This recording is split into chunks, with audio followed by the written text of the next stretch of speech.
Aleluias! Estou feliz. O Igor está ali, né, Igor? Que bom você estar com a gente esses dias. Tempo de ter umas fériasinhas aí, né? Que bom. Estuda lá na Bolívia. Vai ser mais um dos tantos médicos que teremos na igreja. Vão ter muitos médicos aqui, né? Muitos médicos. Eu estou feliz com isso. Muito feliz. Será que é por isso que o Demetrio já está deixando a barba, para se sentir mais pai da turma, assim, né? O Demetrio está numa versão assim mais... Você viu, Tininho? Tipo assim, charmosão, tal. O cara está se impondo. Hã? A Rimena falou assim, ele tá gatinho. Eu falei, tá mais para leão, esse bicho. Aleluias. Quem quer receber a palavra de Deus, diz amém. Então tá. Ó, eu tenho uma palavra muito importante para pregar essa noite. Muito importante.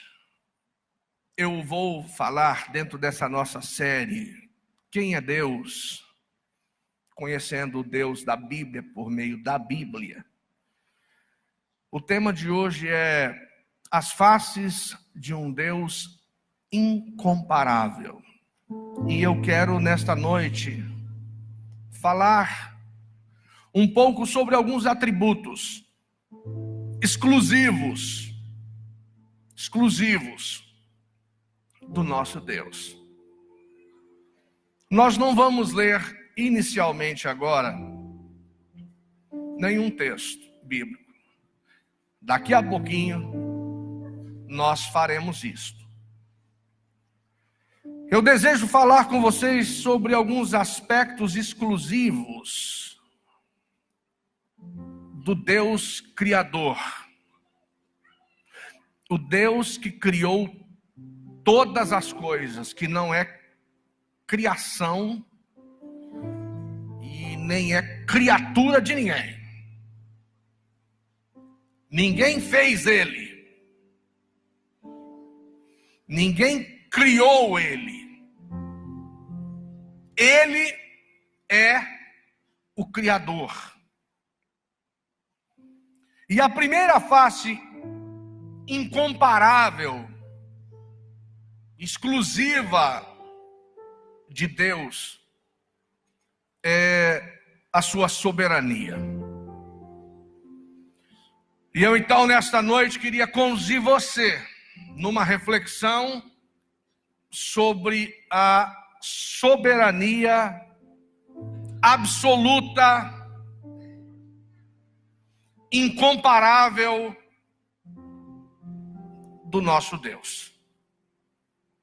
Ele é soberano em poder, porque não há nada que ele, querendo fazer, não consiga fazê-lo. Não há nada. Não há nada neste mundo ou fora dele que Deus queira executar, mas que ele não consiga fazê-lo. Eu estou falando da soberania em poder, porque ele tem todo poder. Mas eu considero também que ele é soberano em sua vontade. Ele não tem apenas poder. Ele não é apenas um ser todo-poderoso. Ele é soberano em vontade própria. Porque ele tem propósitos. E ele tem planos. E às vezes ele deixa de fazer algumas coisas, não porque ele não tenha poder para fazê-las, mas porque ele não quer fazê-las. Por que ele não fez? Ele não poderia ter feito. do ponto de vista de poder, ele poderia ter feito. Mas por que não fez? Porque não estava nos seus planos. Ele não é soberano apenas em poder, ele é soberano em propósitos. Ele é soberano em vontade própria. Ele permite algumas coisas, não por causa de sua fraqueza, mas por causa de propósitos. E é nesse ponto que às vezes dá aí um nozinho na cabeça da gente, porque nós somos tentados a questionar as coisas que Deus faz ou as coisas que Deus não faz, por uma razão simples. Nós sabemos que Ele tem poder, só não conseguimos compreender seus planos. E eu penso que boa parte de nós aqui já viveu essa experiência de falar assim: nossa, por que Deus deixou? Era tão facinho para Ele. Você já passou por isso alguma vez?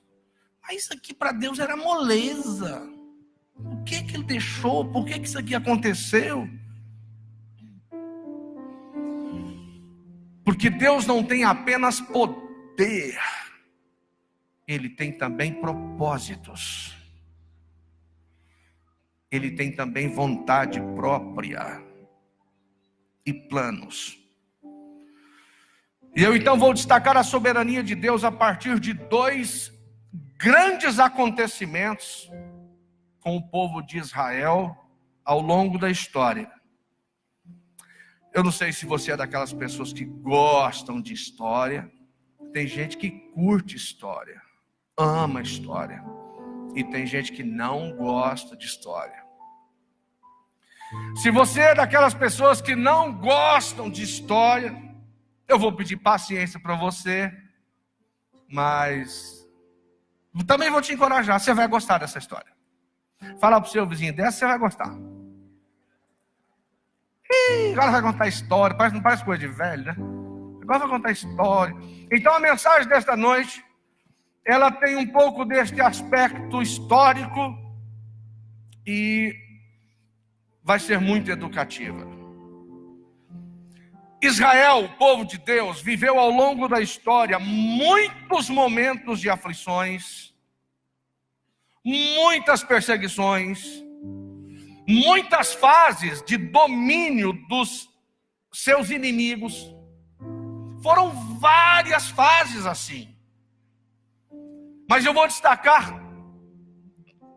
dois grandes acontecimentos de opressão e de sofrimento de Israel. Foram assim os cativeiros mais significativos da sua história. E o primeiro deles fala de Israel no Egito. Eu não vou entrar em muitos detalhes sobre isso aqui, porque esse é um assunto que a gente fala bastante na igreja. Mas o período da escravidão no Egito foi o mais longo. Eles ficaram lá cerca de 430 anos. Gente, é muito tempo. O quê? Quase meio milênio. E agora vamos para a Bíblia, por favor. Primeira pessoa que achar Êxodo 3, verso 7, vai falar amém. Êxodo 3, 7. Vamos para a Bíblia, corre lá.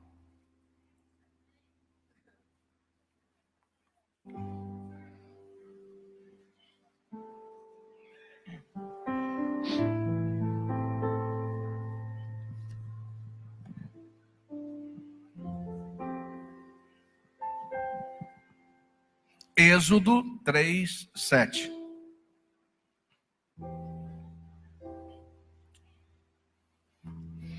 E disse o Senhor: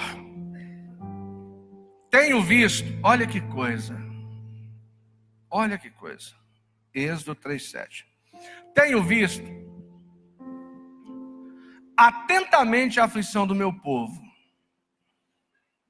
que está no Egito, e tenho ouvido o seu clamor por causa dos seus exatores, porque conheci as suas dores.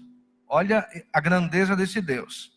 Eu tenho visto atentamente a aflição, eu ouvi o clamor e eu conheço a dor deles. Portanto, desci para livrá-los das mãos dos egípcios e para fazê-los subir daquela terra. Há uma terra boa e larga, uma terra que mana leite e mel, ao lugar dos cananeus e do Eteu e do Amorreu e do Perizeu e do Eveu e do Jebuseu. Isso aqui eram povos. E agora, eis que o clamor dos filhos de Israel é vindo a mim, e também tenho visto a opressão com que os egípcios os oprimem. Olha, Deus diz, eu estou ouvindo o clamor e eu estou vendo tudo o que está acontecendo aí. Vem agora e eu te enviarei a Faraó, para que tires o meu povo do Egito. Está aqui. Depois de 430 anos, chega nesse extremo do sofrimento e o povo clama. E Deus diz, eu ouço o clamor de vocês e eu vejo tudo que vocês estão passando, e é o seguinte, agora vou livrar vocês. Deus decidiu, agora eu vou livrar vocês. Ele consegue ou não consegue? Pronto, ele decidiu, eu vou livrar vocês. A libertação do povo de Israel envolveu um conjunto de ações por parte de Deus ao longo de muitos anos. Então surgiu aí essa linda história que tem rendido filmes, novelas e livros de tantas coisas. Não vou detalhar os acontecimentos aqui porque vocês os conhecem. Eu vou apenas elencar. Bom, dentro desse conjunto de ações de Deus para libertar o povo, o que ele fez? Ele fez nascer Moisés. Moisés nasceu num tempo que era para ser morto, não deixou ele morrer, e ele foi criado na casa do faraó, como vocês conhecem. E o diabo nunca imaginava que aquele piazinho que estava sendo criado ali ia ser o libertador.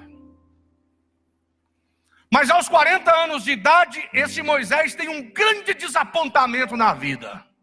Talvez aqui alguém já tenha passado por algum desapontamento. O Moisés teve um grande desapontamento. Porque ele é criado no palácio de Faraó, e o coração dele amava seu povo, e de vez em quando ele ia ver seu povo, e falava, esse povo, eu sou desse povo, eu amo esse povo. E um dia ele vai ver seu povo sofrendo, e ele com aquelas roupas caras, vivendo nos palácios, e de repente ele vê que tem um egípcio que está espancando um hebreu. Ele falou, não pode, eu não vou deixar isso acontecer. E ele entrou ali furioso, mas ele estava muito furioso. E ele matou o egípcio. Ele pensava que ninguém tinha visto. No outro dia, ele descobriu que o povo tinha descoberto. Ele descobriu que o faraó já estava sabendo. E o faraó falou, eu vou matar você. E nesse grande desapontamento que ele tem, tentando ajudar seu povo, uma tentativa frustrada, ele tem que sair às pressas. Corre para não morrer, irmãozinho.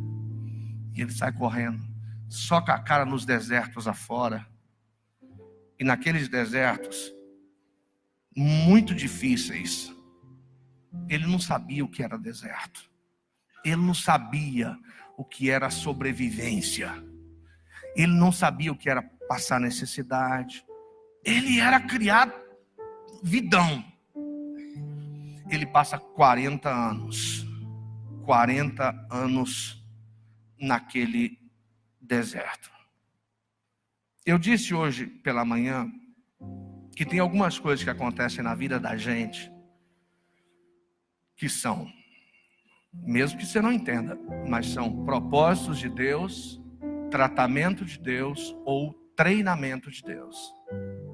Entendeu? E você fala, mas por que eu estou passando por isso?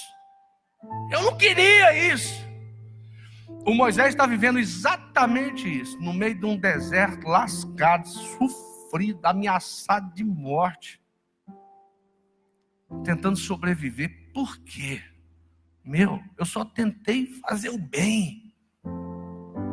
Tem coisas que acontecem na nossa vida que não estão na nossa agenda pessoal, mas é o seguinte: faz parte do propósito de Deus, faz parte do tratamento de Deus, faz parte do treinamento de Deus. Aqui está um homem sendo treinado por Deus, só que ele nem podia imaginar isso, ele não sabia disso.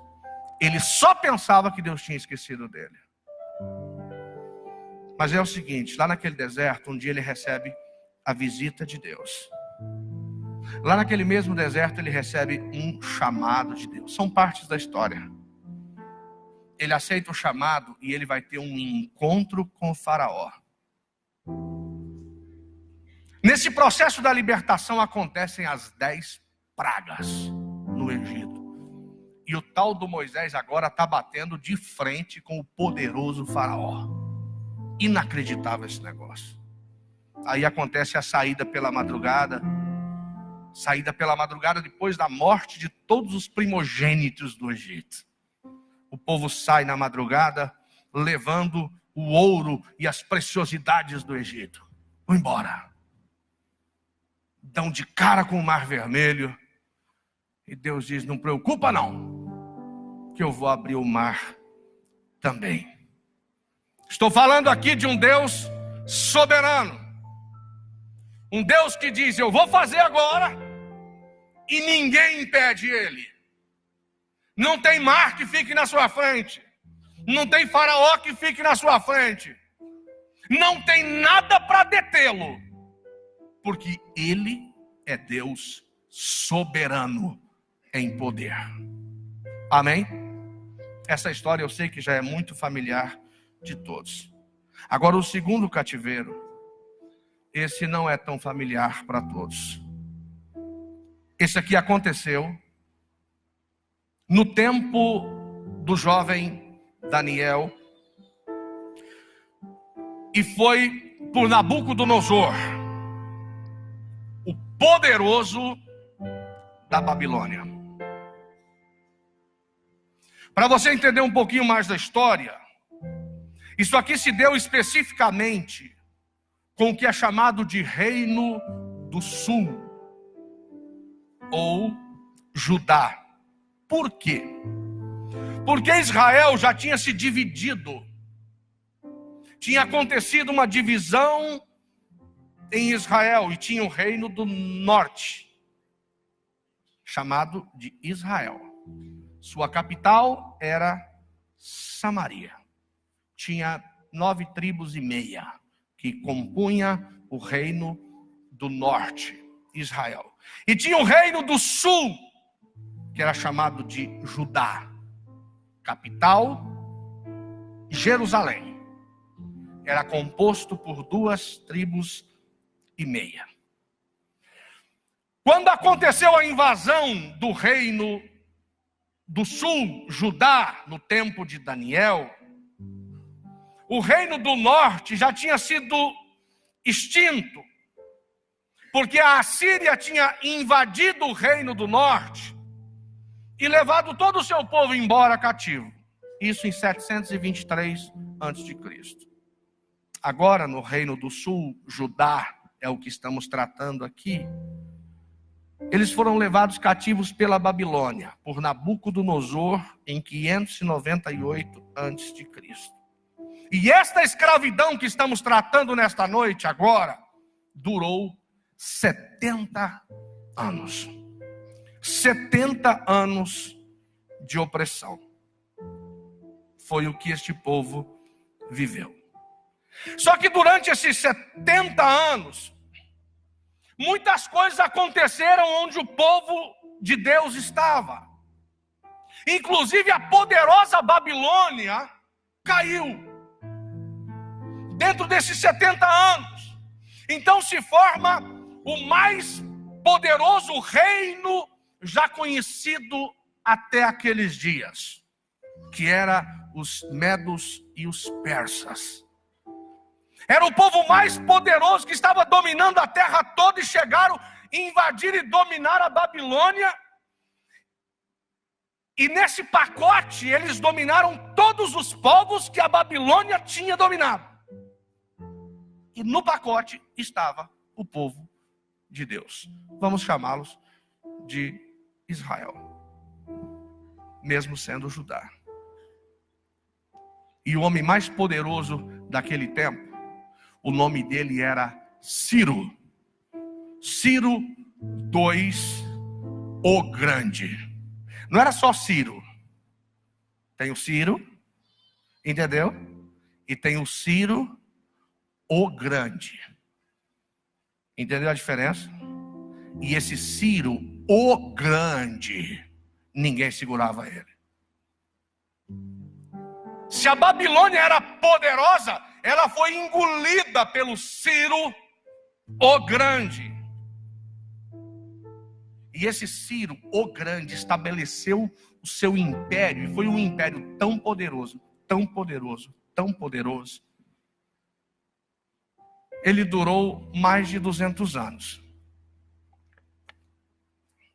Mas chegou um dia que o império do Ciro, o Grande, caiu. Sabe por quê? Porque entrou em cena Alexandre, o Grande também. Você entendeu? O Ciro era grande. Aí apareceu Alexandre, o Grande, que era maior do que o Ciro, o Grande. E aí entra em cena a Grécia, que engole os medos e os persas. Sabe por que eu citei aqui o Ciro o Grande, depois o Alexandre o Grande, que vence o Ciro o Grande? É só para a gente se lembrar que todos os grandes um dia encontram alguém que é mais grande do que eles. Sim ou não? É igual gente bravo. Não tem um bravo? Tem um cara que é bravo. Ah, pensa num cara bravo.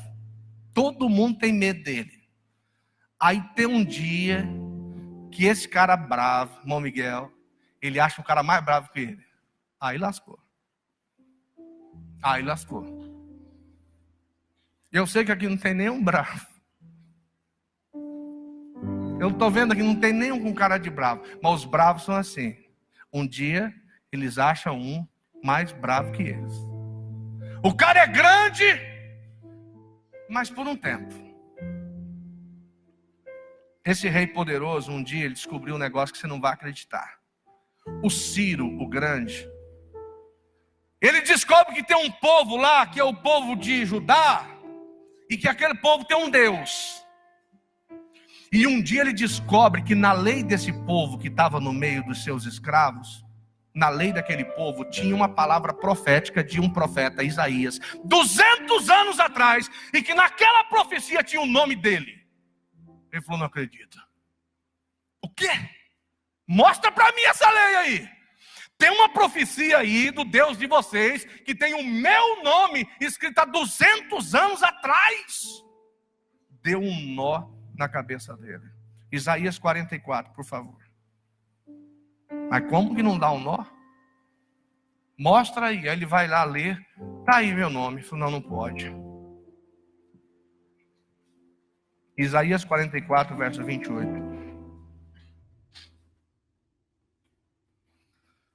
Olha o susto que esse poderoso, o Grande, levou quando achou o nome dele na profecia, no livro daquele povo que era escravo. E diz assim, 44, 28. Que digo de Ciro? Olha o profeta, olha Deus falando do Ciro. Que digo de Ciro? É meu pastor, e cumprirá tudo o que me apraz, dizendo também a Jerusalém, tu serás edificada, e ao templo, tu serás fundado. E quando você continua, o 45 diz, assim diz o Senhor ao seu ungido, a Ciro, e ele está lendo isso, a quem tomo pela mão direita para abater as nações diante de sua face, e de cingir os lombos dos reis, para abrir diante dele as portas, e as portas não se fecharão. Eu irei adiante de ti e endireitarei os caminhos tortuosos, quebrarei as portas de bronze e despedaçarei os ferrolhos de ferro. E o Ciro está ouvindo essa profecia para o nome dele. Dar-te-ei os tesouros escondidos e as riquezas encobertas, para que saibas que eu sou o Senhor, o Deus de Israel, que te chama pelo teu nome. E Deus explica no final: por amor do meu servo Jacó e de Israel, meu eleito, eu te chamei pelo teu nome, pus o teu sobrenome, ainda que não me conheces. Você não me conhece, Ciro, mas eu te conheço. E por amor ao meu povo, eu te chamei, e eu vou abrir todas as portas para você, por amor ao meu povo. E tem uma coisa: chegou a hora do meu povo voltar para sua terra e construir seu templo de novo. O Ciro, quando ouviu aquele negócio, deu um nó na cabeça dele. Quer saber o que ele fez? Vamos lá para Esdras capítulo 1. Você precisa me acompanhar na Bíblia, porque é uma riqueza. Esdras 1.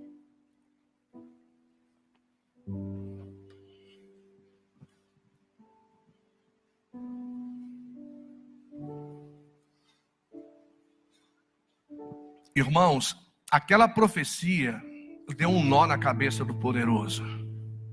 Ele falou: gente, eu não acredito. Então quer dizer que essas conquistas todas, eu pensava que era por causa do meu poder, e não é. Foi Deus que fez. Quer dizer que eu estou dominando o mundo porque Deus abriu as portas para mim. Então foi Deus que fez isso, e fez isso por amor ao seu povo.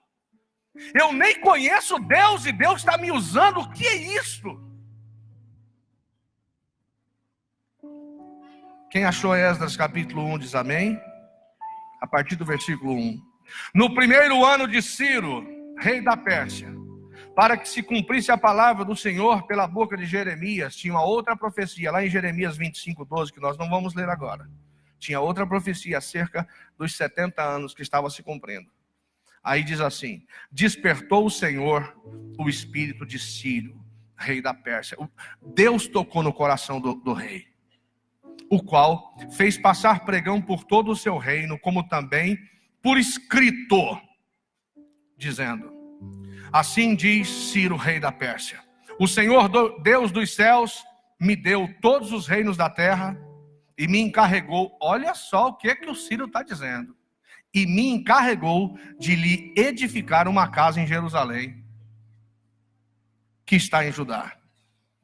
Quem há entre vós de todo o seu povo? Isso no seu reino. Tinha dezenas de nações subjugadas no seu reino. E ele manda então um pregão e um documento por todo o seu reino, dizendo: quem há entre vocês aí, de todo o seu povo, seja seu Deus com ele, e suba a Jerusalém, que está em Judá, e edifique a casa do Senhor, Deus de Israel. Ele é o Deus que está em Jerusalém. Agora imagine, irmãos, o povo que está ali vivendo escravo, faz 70 anos que eles estão ali. O camarada chega para trabalhar de manhã, e aí é o seguinte: chega um enviado do rei com um documento perguntando assim: quem aqui é hebreu? Quem aqui faz parte do tal do Deus de Israel? E eles fazem: eu. Então é o seguinte: o Deus de vocês falou comigo, e eu estou trazendo um documento aqui. O rei mandou todo mundo voltar para casa. Volta para Jerusalém. Voltem todos. Voltem para lá, que eu tenho uma missão, inclusive, de mandar vocês de volta e de construir o templo. Voltem. Isso aqui é poder. E todo aquele que ficar atrás em algum lugar em que andar peregrinando, isso aqui é quem está lá viajando longe, quem mora distante. Os homens do seu lugar o ajudarão com prata, com ouro, com bens e com gado, além das dádivas voluntárias para a casa de Deus que está em Jerusalém. Olha, se tiver algum judeu perdido em algum canto por aí, e vocês descobrirem que ele é judeu, dá ouro para ele, dá prata para ele, paga a passagem dele, manda ele de volta. Fala para o seu irmão, esse é o nosso Deus. Se alguém achar um judeu perdido aí, paga a passagem dele. Dá ouro, dá prata e manda embora. Porque o Deus desse povo falou comigo. Então se levantaram os chefes dos pais de Judá e Benjamim, e os sacerdotes e os levitas, com todos aqueles cujo Espírito Deus despertou, para subirem a Jerusalém, a edificar a casa do Senhor. E todos os que habitavam nos arredores lhes firmaram as mãos com vasos de prata, com ouro. Isso aqui é o povo, todo mundo doando, com bens e com gado e com coisas preciosas, além de tudo que voluntariamente se deu. Também o rei Ciro tirou os utensílios, olha essa aqui. O rei Ciro tirou os utensílios da casa do Senhor, que Nabucodonosor tinha trazido de Jerusalém e que tinha posto na casa dos seus deuses. Você lembra que Nabucodonosor tinha saqueado o templo, levou todos os vasos para a Babilônia. E agora, o Ciro fala assim, tem que devolver tudo. É para voltar tudo para lá. Não vai ficar nenhum vaso aqui. É para voltar cada um para o seu lugar. Estes tirou Ciro, rei da Pérsia, pela mão de Mitredate, o tesoureiro, que os entregou contados. Foi contadinho. Quantos vieram? Então assim, esse aqui é de lá, esse aqui é de lá, esse aqui é de lá, devolve esse aqui, esse não vai ficar aqui, devolve esse, devolve esse, devolve esse, devolve esse, porque pertencem a Deus. Contadinho, tudo devolvido. Sabe por quê? Porque Deus é soberano. Porque Ele tem todo o poder. E Ele é um Deus que tem propósitos. Nessas histórias comentadas, eu não estou vendo apenas a face de um Deus soberano em poder, mas eu estou vendo também a face de um Deus cheio de amor. A face de um Deus que faz aliança com o seu povo e que nunca se esquece da aliança que Ele fez. Às vezes o povo até quebra a aliança, mas Deus permanece fiel. Nessas histórias, eu vejo a face de um Deus que se importa com seus filhos e que diz, eu estou vendo sofrimento. De um Deus que diz, eu ouvi quando vocês clamaram, e eu não me esqueci da aliança que tenho com vocês. Nessas histórias, eu estou vendo um Deus que cuida dos seus filhos, mesmo quando eles estão em terras estrangeiras, mesmo quando estão no cativeiro. Aqueles vasos foram muitas e muitas vezes usados indevidamente, em ambientes perversos. Só que mesmo quando estavam lá, Deus cuidou deles. Muitas vezes aqueles vasos foram usados em festas de prostituição, mas não foram destruídos. Não foram destruídos, porque estava só esperando chegar a hora para serem um a um devolvidos. É a hora de voltar.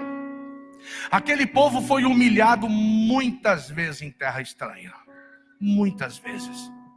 Sabe quando eles estão lá e de repente eles começam a falar do Deus deles, e os outros povos subjugados dizem assim, mas por que vocês estão falando do Deus de vocês? Cadê Ele? Cadê Ele? Por que Ele não vem ajudar vocês?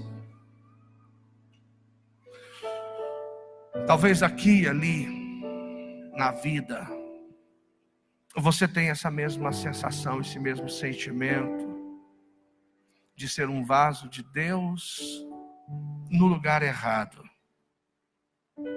de ser uma pessoa que você sabe que é de Deus, mas você não consegue explicar o que você está passando.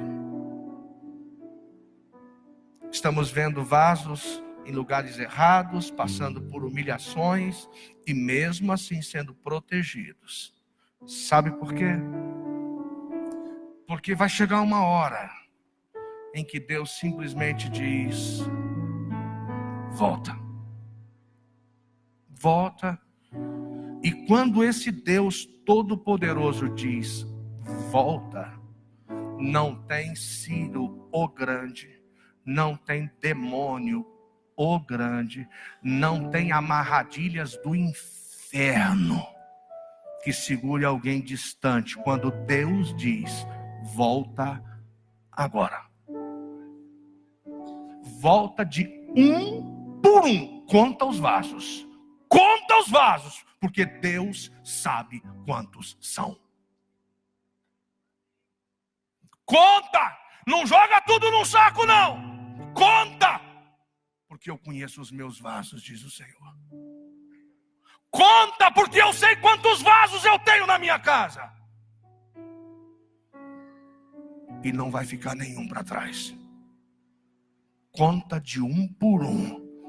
E devolve de um por um. Porque é um Deus soberano. Que cuida dos seus nos piores lugares deste mundo. Até que chega o tempo que ele diz: volta agora. Os poderosos caem. O teu Deus continua de pé. O Nabucodonosor cai. O Ciro, o grande, cai. O Alexandre, o grande, cai. O inferno cai. Os demônios caem. O teu Deus está de pé. O teu Deus é poderoso.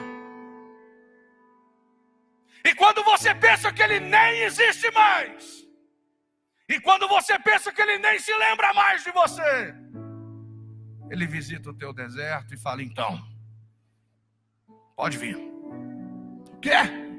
Uai, não lembrava mais de mim, não? Eu nunca me esqueci de você. Você não lembrava mais do teu Deus? Deus, eu sofri tanto nessa vida.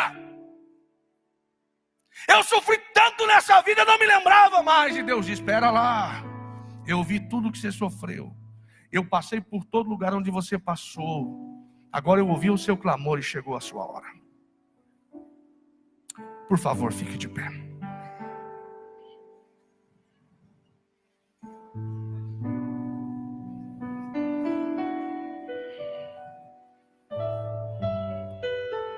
Feche os seus olhos.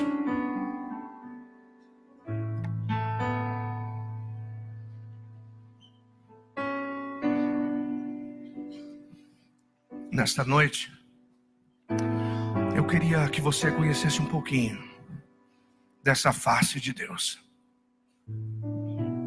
o Todo-Poderoso, por meio da história real escrita.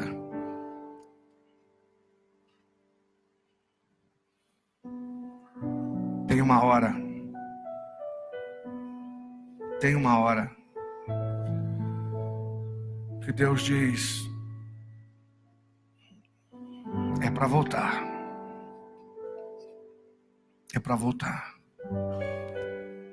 E Deus ordena ao inferno: devolve, que esse vaso é meu. Devolve. Às vezes o inimigo usou, pensou em destruir, mas Deus não deixou. Existem pessoas que às vezes passam tempos assim longe de Deus, fazendo coisas absurdas. E algumas vezes elas perguntam assim: por que que mesmo eu estando aqui nessa vida, Deus continua me protegendo? Por que que eu não morri? Como é que eu não morri? Por que que eu não morri? Eu passei por os lugares mais terríveis. Você quebrou a sua aliança com Deus, mas Deus não quebra a aliança dele. Ele é fiel. E ele continua te sustentando. Ele te guardou, você nem viu a mão dele, mas Ele te guardou. E Ele cuidou de ti. E Ele te protegeu. Porque Ele sabia que chegaria uma hora que Ele simplesmente ia sussurrar ao seu coração e dizer: pode voltar. E nessa hora não teria capeta que ficaria no seu caminho. Não teria Ciro o Grande, nem Alexandre o Grande, nem demônio o Grande para prender você. Porque Deus é soberano. Nós vamos terminar essa noite.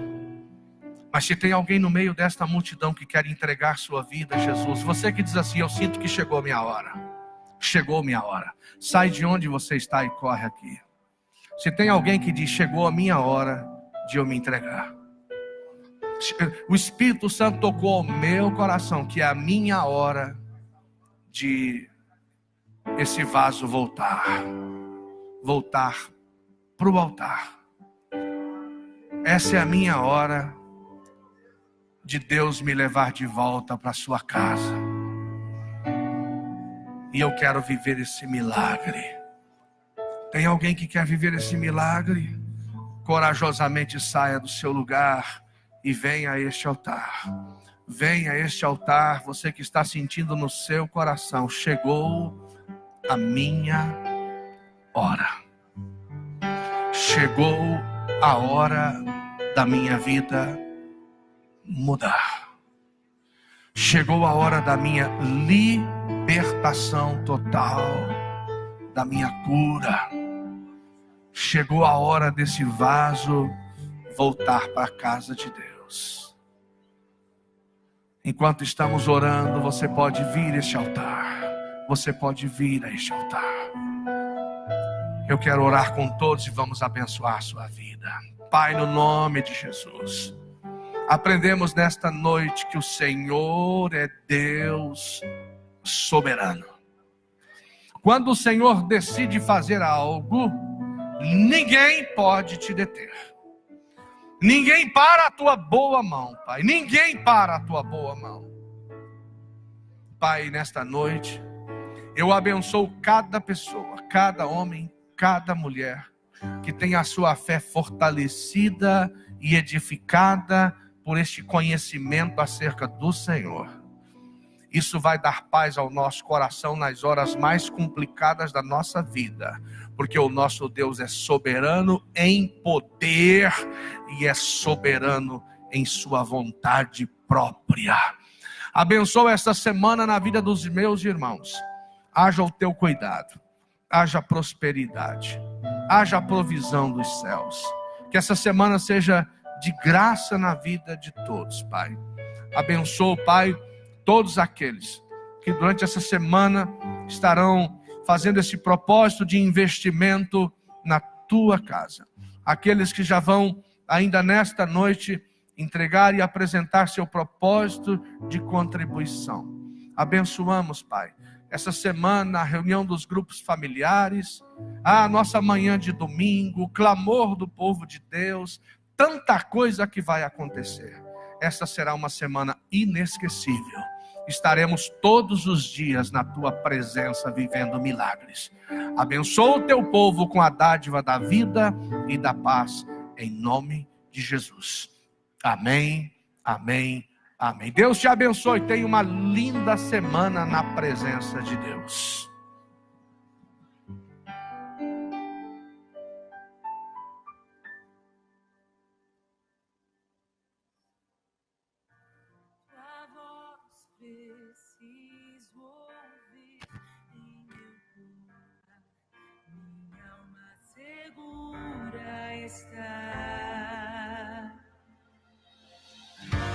Vem com teu fogo em meu coração, Santo Espírito enche-me. Tua glória inunda meu ser e eu te